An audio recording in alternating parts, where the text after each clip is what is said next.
भगवान राम के नाम पर लोगों की आस्था के साथ खिलवाड़ किया गया।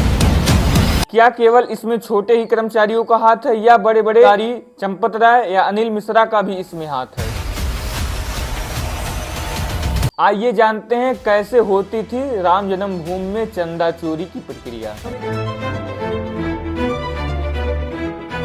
नमस्ते भारत, मैं हूं शिवम और आप देख रहे हैं इंडिया हिस्ट्री 2.0। मंदिर को बनाने से लेकर जमीन खरीदने में भी घोटाला हुआ था। 9 नवंबर 2019 को जब सुप्रीम कोर्ट ने राम मंदिर बनाने का फैसला दिया और विवादित जमीन राम जन्मभूमि न्यास को देने का फैसला ले तो लिया, उसके साथ साथ एक ट्रस्ट बनाने का भी ऑर्डर दिया था। के लिए ट्रस्ट बनाने का आदेश। ट्रस्ट का काम मंदिर की व्यवस्थाओं को देख रेख करना, मंदिर निर्माण, दान, इन सब की देख रेख करना। 5 फरवरी 2020 को यानी 3 महीने के बाद जब बीजेपी गवर्नमेंट ने श्री राम जन्मभूमि तीर्थ क्षेत्र सेवा ट्रस्ट के नाम से एक स्वायत्त ट्रस्ट श्री राम जन्मभूमि तीर्थ क्षेत्र ट्रस्ट के अंदर जो भी सदस्य रखे गए वो बीजेपी गवर्नमेंट से ही उनका संबंध था, क्योंकि 15 में से 12 मेंबर को खुद बीजेपी गवर्नमेंट ने ही नॉमिनेट किया था। जैसे निपेंद्र मिश्रा, ये प्रधानमंत्री नरेंद्र मोदी के 2014 से लेकर 2019 तक के प्रिंसिपल सेक्रेटरी रह चुके थे।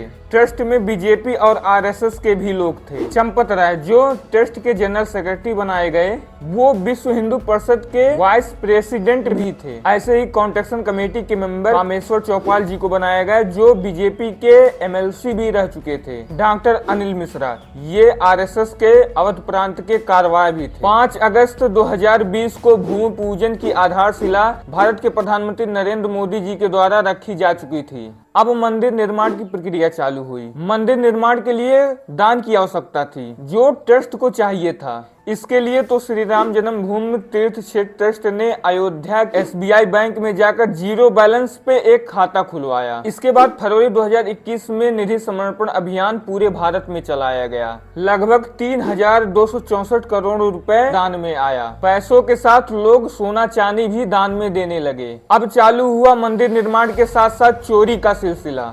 मंदिर को बनाने से लेकर मंदिर के लिए जमीन खरीदने के लिए भी घोटाला हुआ। मंदिर निर्माण में 40% कमीशन खोरी की बात सामने आई।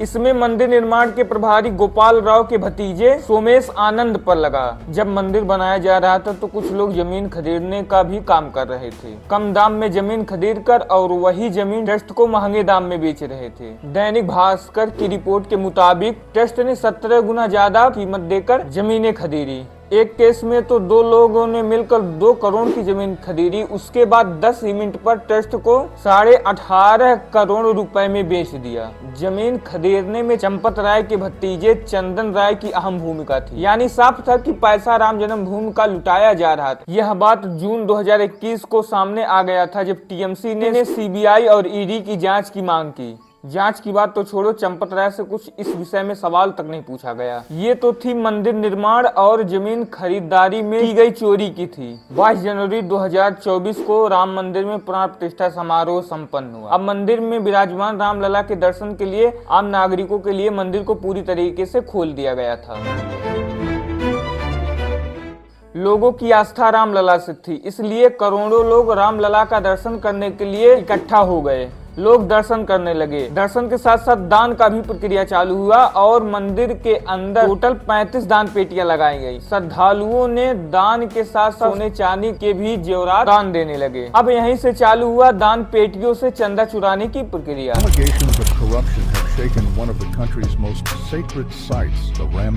रिपोर्ट की माने तो यहाँ 200 करोड़ से लेकर 1000 करोड़ के डोनेशन गायब हो चुके थे। भगवान राम के नाम पर लोगों की आस्था के साथ खिलवाड़ किया जा रहा था और जनता को ही लूट लिया गया।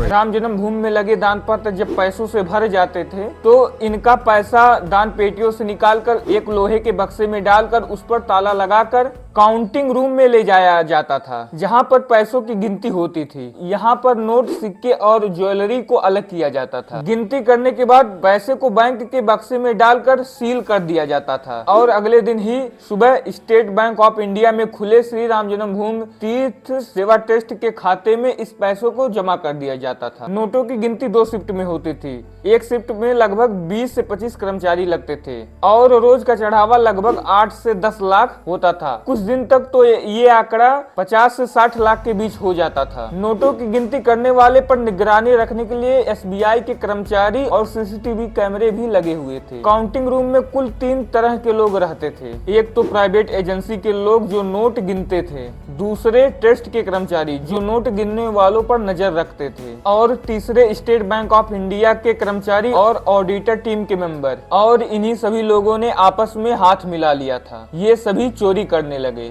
कई नाम सामने आने लगे। इसमें पहला नाम सुभाष श्रीवास्तव जो काउंटिंग का इंचार्ज था। दूसरा नाम राम शंकर यादव यानी टिन्नू यादव जो चंपत राय का खास ड्राइवर था। चंपत राय ही टेस्ट का सारा काम देखते थे, इसलिए उन्होंने अपने खास ही लोगों को टेस्ट में ही लगा दिया था। टिन्नू यादव ने अपने ही भतीजे मनीष यादव को अपने साथ काम पर लगा लिया। इसके साथ साथ अविनाश शुक्ला, लवकुश मिश्रा, अनुकल्प मिश्रा, मनीष यादव, करुणेश पांडे, रामशंकर मिश्रा, राजेश पाठक और केडी तिवारी ये सब मिलकर टेस्ट के पैसों के साथ साथ सोने चांदी की भी चोरी करते थे। गड्डियों के 10-10 बंडल बनाने थे, लेकिन ये लोग हर गड्डियों के बंडल में 12 से 13 बंडल ऐड कर देते थे और दिखाते थे केवल 10 गड्डी। और जब ये पैसे राम जन्मभूमि सेवा ट्रस्ट से बैंक में जाते थे तो इसी बीच ये लोग उन एक्स्ट्रा गड्डियों को ये लोग रास्ते में ही निकाल लेते। बाद में ये लोग निकाले गए गड्डियों को आपस में बांट लेते थे।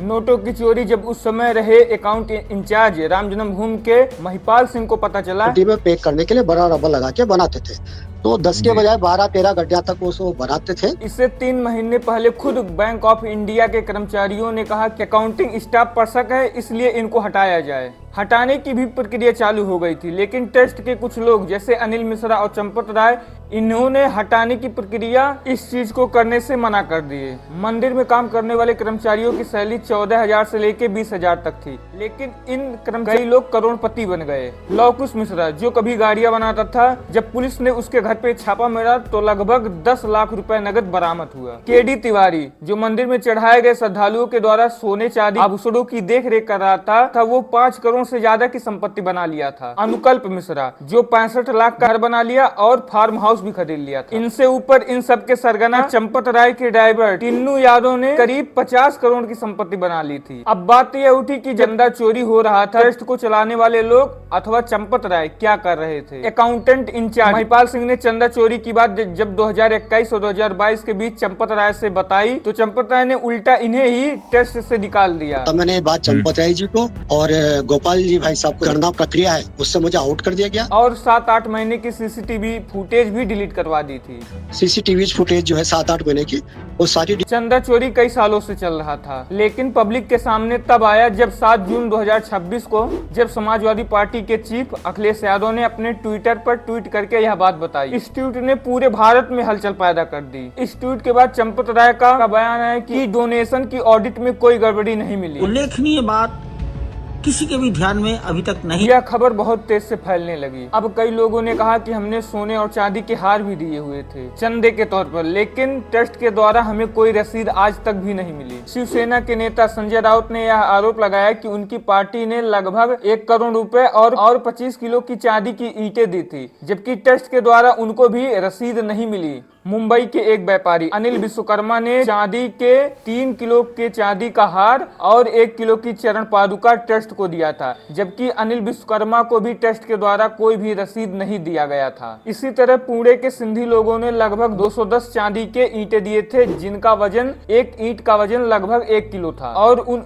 ईंटों पर उनके इष्टदेव झूलेलाल का भी चित्र था। की ईंट और ये हम रामलला के मंदिर अयोध्या लेके जा रहे हैं। जब यह खबर फैल गई और सरकार पर दबाव आने लगा, तब जाकर उत्तर प्रदेश की सरकार ने बिना एफआईआर किए मामले की जांच के लिए एसआईटी बनाई। अब एसआईटी का गठन हो चुका था। एसआईटी अयोध्या जाकर लगभग 40 लोगों से पूछताछ करने लगी। एसआईटी की टीम जब काउंटिंग रूम के बाथरूम में पहुंची तो वहां पर उसको 2.5 लाख रुपए नगद बरामद हुए, जिससे यह कंफर्म हो चुका था कि चंदा चोरी किया जा रहा था। एसआईटी की टीम जब 13 जून को चंपत राय के ड्राइवर टिन्नू यादव के घर पहुंची, टिन्नू यादव के घर से छापेमारी में सोने चांदी के आभूषण, कैश और 50 करोड़ की संपत्ति के कागजात, इसके साथ साथ एयरपोर्ट के पास 70 बेड वाला हॉस्टल की प्रॉपर्टी के कागजात मिले और कई रेस्टोरेंट में इसकी हिस्सेदारी भी थी। साथ में एक फॉर्च्यूनर गाड़ी भी मिली। जबकि टिन्नू यादव मंदिर आने से पहले ऑटो चलाता था।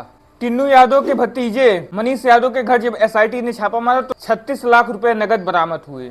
अगले दिन लवकुश मिश्रा के घर जब एसआईटी ने छापा मारा तो उनके घर में गोबर की ढेर में 10 लाख रुपए नगद बरामद हुए और साथ ही में वो घर भी बनवा रहा था। अनुकल्प मिश्रा फार्म हाउस भी खरीद लिया था। केडी तिवारी 1.5 करोड़ की जमीन भी खरीद लिया था। ये सब आरोपी जो भी अपनी प्रॉपर्टी बनाए हुए थे, राम जन्मभूमि में चंदा चोरी करके ही ये सब प्रॉपर्टी बनाए थे। 23 जून 2026 को एसआईटी ने अपनी सारी रिपोर्ट उत्तर प्रदेश सरकार के additional chief secretary Sanjay Prasad को सौंप दी थी। खुद संजय प्रसाद ट्रस्ट के मेंबर थे। अब बात वही हुई, उल्टा चोर कोतवाल को डांटे। अब यह प्रश्न उठा कि जांच किसकी हो रही है, टेस्ट के सिस्टम की, और जांच होने पर रिपोर्ट टेस्ट के ही मेंबर को जा रहा है। महंत कमलनाथ ने कहा, जांच वाले भी सब बेईमान हैं तो क्या जांच होगा, भगवान ही जांच करेंगे। एसआईटी की रिपोर्ट सबमिट होने के बाद 25 जून 2026 को टेस्ट के मेंबर किशन मोहन ने 8 लोगों पर एफआईआर दर्ज करवाई। एफआईआर के अगले दिन ही नैतिकता के आधार पर चंपत राय और अनिल मिश्रा ने अपने पद से इस्तीफा दे दिया। अब एफआईआर उन 8 लोगों पर हुआ। अविनाश मिश्रा, अनुकल्प मिश्रा, करुणेश पांडे, लवकुश मिश्रा, मनीष यादव, रमाशंकर मिश्रा, शुभांकर मिश्रा और टिन्नू यादव। अब इन सभी 8 को उत्तर प्रदेश पुलिस ने उठाकर जेल में डाल दिया। लेकिन अब यह सवाल उठा कि एसआईटी उन बड़े गुनाहगार पर कार्रवाई करेगी, कुछ छोटे लोगों को सजा देकर काम बंद कर दिया जाएगा। क्या चंपत राय, गोपाल राव और अनिल मिश्रा के ऊपर भी एफआईआर होगा या एसआईटी इनसे भी पूछताछ करेगी? क्या इन लोगों को सरकार बचाना चाहती है? यह थी चंदा चोरी की सारी जानकारियां। तो फाइनली दोस्तों, यह वीडियो कैसा लगा? वीडियो अगर अच्छा लगा तो वीडियो को लाइक कीजिए, चैनल को सब्सक्राइब कीजिए और वीडियो को अपने दोस्तों के पास जरूर शेयर कीजिए। दोस्तों, चंदा चोरी के बारे में आप लोग यह जानकारी कमेंट में जरूर बताइए कि किस तरीके की जानकारी आपके पास है। तो दोस्तों, मिलते हैं अगले वीडियो में, तब तक के लिए नमस्ते भारत।